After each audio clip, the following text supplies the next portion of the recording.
అందరికీ నమస్కారం. నేను మీ ఎస్పీజీ. మనలో చాలామందికి రామాయణం మీద చాలా అపోహలు, అనుమానాలు చాలా ఉన్నవి. మన తెలుగు సినీ నిర్మాతలు రామాయణాన్ని మనకు చూపించే క్రమంలో కొంత వక్రంగా మార్చారు. అంటే లేనిది ఉన్నట్లుగా ఉన్నది, లేనట్లుగా వారి యొక్క సొంత కవిత్వాలను మనపై రుద్దడానికి ప్రయత్నించారు.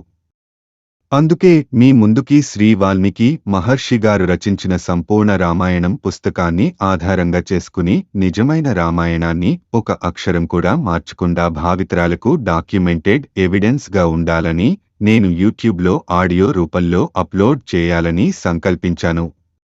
మీరు మీ రోజువారీ కార్యక్రమాలు చేసుకుంటూ ప్రతిరోజు సాయంత్రం 6:30కి వినవచ్చు. శ్రీ రామచంద్ర ప్రభువుల వారి ఆశీస్సులతో ముందుకు కొనసాగుతున్నాను. మీ ముందుకు చాలా శ్రద్ధతో మరియు భక్తితో తీసుకొస్తున్నా ఈ ప్రయాణంలో మాకు మీ మద్దతు అవసరం. మా యొక్క యూట్యూబ్ ఛానల్ను సబ్స్క్రైబ్ చేయండి మరియు లైక్ చేయండి.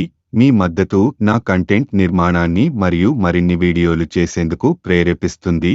నేను చేసే ఈ కార్యక్రమంలో ఏమైనా లోపాలు ఉంటే నాకు కామెంట్ రూపంలో తెలియజేస్తే తరువాత వచ్చే వీడియోలను నేను సరిదిద్దుకుంటానని మనవి చేసుకుంటున్నాను. Thank you so much. Srimad రామాయణము బాలకాండ 31వ సర్గ. యాగమును సంరక్షించాము అన్న ఆనందంతో రామలక్ష్మణులు ఆ రాత్రి సుఖంగా నిద్రించారు. మరునాడు ప్రాతకాలమునే లేచి సంధ్యావందనాది కార్యములు పూర్తి చేసుకుని రామలక్ష్మణులు విశ్వామిత్రుడు తదితర ఋషుల వద్దకు వెళ్లారు. వారు విశ్వామిత్రునికి భక్తితో నమస్కరించి ఇలా అన్నారు: ఓ మహర్షి, మేము నీ భటుల మాదిరి వచ్చి నిలిచి ఉన్నాము. ఏమి చేయవలెనో ఆజ్ఞాపించండి అని చేతులు కట్టుకొని వినయంగా నిలబడ్డారు.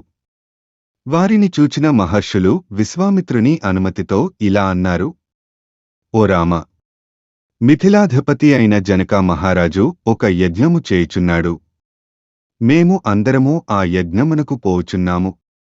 మీరు కూడా మా వెంట మిథిలకు వచ్చినచో అక్కడ ఉన్న ఒక మహాధనుస్సును చూడవచ్చును. ఆ ధనుస్సు సామాన్యమైనది కాదు, చాలా బలము కలది, భయంకరమైనది.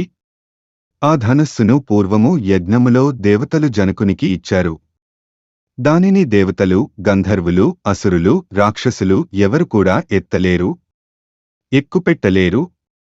ఇంక మానవుల సంగతి చెప్ప పనిలేదు కదా. అంతటి బలమైనది ఆ ధనుస్సు. ఎందుకంటే ఎంతో మంది రాజులు ఆ ధనుస్సును ఎత్తబోయి విఫలమయ్యారు. ఎవరూ ఆ ధనుస్సును ఎక్కుపెట్టలేకపోయారు. ప్రస్తుతము ఆ మహత్తర ధనుస్సు జనక మహారాజు పూజా మందిరములో పూజింపబడుతూ ఉంది అని. తరువాత విశ్వామిత్రుడు రామలక్ష్మణులతో తదితర ఋషులతో కూడా కలిసి మిథిలకు ప్రయాణము అయ్యాడు. అందరూ ఉత్తర దిక్కుగా వెళుతున్నారు. దాదాపు 100 బండ్లలో అందరూ వెళుతున్నారు. చాలా దూరము ప్రయాణము చేసి అందరూ సోన నదీ తీరము చేరుకున్నారు. ఆ రాత్రికి అక్కడే గడపాలనుకున్నారు. సాయంకాలము చేయవలసిన సంధ్యావందనము, అగ్ని కార్యములను పూర్తి చేసుకుని అందరూ విశ్వామిత్రుని ముందు కూర్చున్నారు. ఆ సమయంలో రాముడు విశ్వామిత్రుని ఇలా అడిగాడు: ఓ మహర్షి, ప్రస్తుతము మనకు ఉన్న వనము ఫలములతోనూ పుష్పములతోనూ శోభిల్లుచున్నది. ఈ వనము పేరు ఏమి? దీని గురించి నాకు తెలియజేయండి అని అడిగాడు. దానికి విశ్వామిత్రుడు ఇలా చెప్పసాగాడు: శ్రీమద్ రామాయణము బాలకాండ 31వ సర్గ సంపూర్ణము. ఓం తత్సత్ ఓం తత్సత్ ఓం తత్సత్.